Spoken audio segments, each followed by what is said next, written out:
Yo guys, berjumpa kembali di Historik Indonesia. Pada episode sebelumnya, kita sudah membahas mengenai masuknya agama Islam ke Indonesia.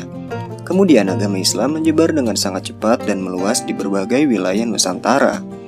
Sebelum masuknya agama Islam ke Nusantara, agama Hindu dan Buddha merupakan agama yang paling banyak dianut masyarakat kita. Pertanyaannya adalah, mengapa Islam dapat berkembang dengan sangat pesat hingga menjadi agama mayoritas di Indonesia? Dan bagaimanakah proses penyebaran agama Islam? Penyebaran agama Islam pada umumnya disebarkan dengan cara damai, sehingga mendapatkan sambutan baik dari masyarakat kita.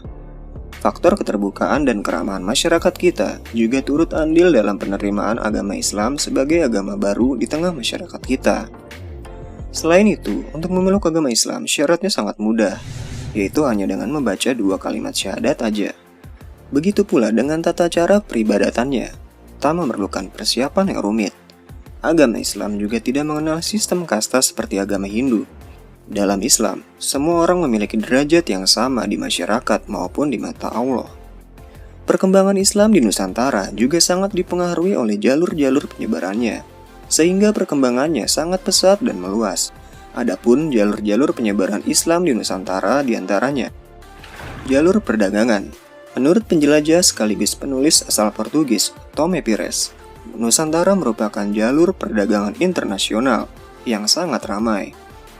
Pedagang-pedagang Islam dari Gujarat maupun Timur Tengah banyak dijumpai di Selat Malaka maupun bandar-bandar perdagangan lainnya.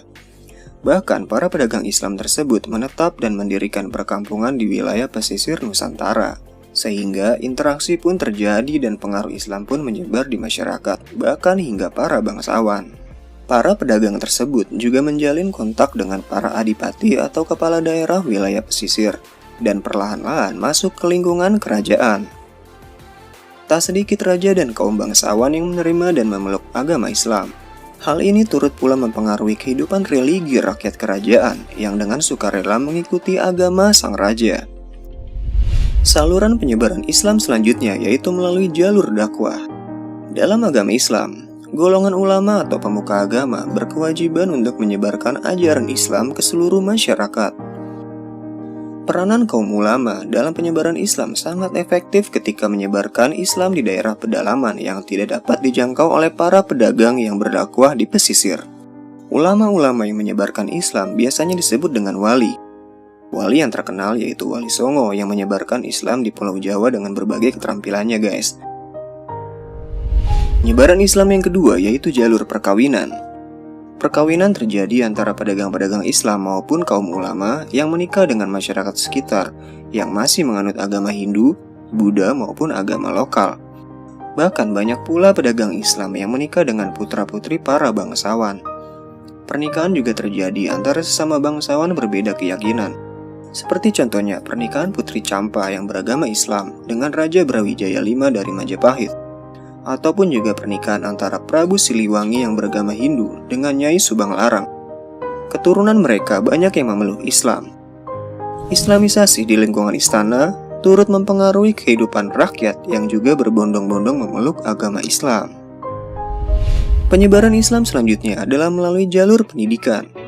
Para ulama turut menyebarkan Islam dengan cara mendirikan pondok-pondok pesantren di berbagai daerah, hingga para santri turut serta berkewajiban menyebarkan Islam ke pelosok-pelosok daerah. Pesantren-pesantren awal yang telah berdiri diantaranya yaitu Pesantren Ampel Denta di Surabaya, yang didirikan oleh Sunan Ampel, Pesantren Sunan Giri yang didirikan oleh Raden Paku atau biasa dikenal dengan Sunan Giri.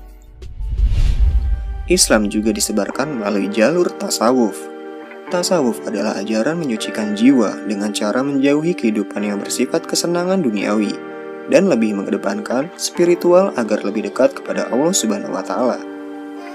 Dalam perkembangan penyebaran Islam, ilmu tasawuf biasanya dikuasai oleh orang-orang berilmu tinggi yang memiliki kekuatan spiritual seperti pengobatan maupun hal-hal yang dihubungkan dengan mistik.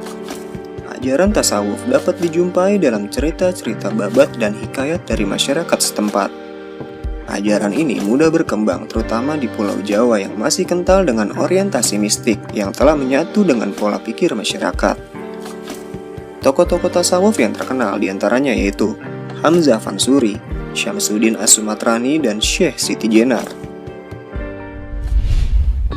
Jalur penyebaran Islam di Indonesia lainnya adalah jalur kesenian. Agama Islam juga disebarkan melalui kesenian seperti wayang, gamelan, dan gending atau lagu. Tokoh yang menyebarkan ajaran Islam melalui kesenian yaitu Sunan Kalijaga dan Sunan Bonang. Dalam pagelaran wayang yang digelar Sunan Kalijaga, kisah-kisah yang ditampilkan biasanya diambil dari kisah Ramayana atau Mahabharata. Pewayangan ini kemudian dimodifikasi dengan diisi unsur-unsur Islam, sehingga membuat masyarakat tertarik dan ingin tahu lebih dalam mengenai agama Islam. Oke guys, mungkin itu aja pembahasan dari kami ya mengenai penyebaran agama Islam di Indonesia. Jika kalian suka dengan video ini, jangan lupa tinggalkan like dan komentar ya. Bagi yang belum subscribe, silakan subscribe untuk mendapatkan update video-video kami selanjutnya. Sampai jumpa di episode berikutnya.